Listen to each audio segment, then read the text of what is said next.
একদিন রাত 12টার দিকে রাহাত তার বন্ধুর বাড়ি থেকে ফিরছিল। রাস্তা ফাঁকা, চারদিকে শুধু ঝিঝি পোকার শব্দ।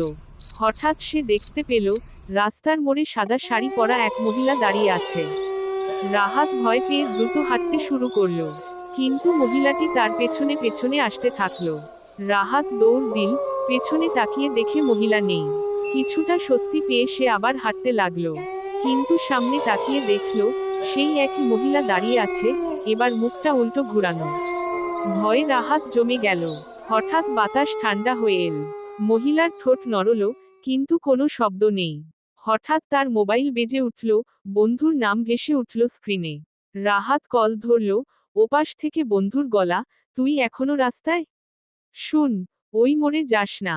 কাল রাতে ওইখানে এক মহিলা অ্যাক্সিডেন্টে মারা গেছে। রাহাত মাথা ঘুরে পড়ে গেল। চোখ মেলে দেখল, চারদিকে কেউ নেই। শুধু বাতাসে ভেসে আসছে এক ঠান্ডা হাসির শব্দ।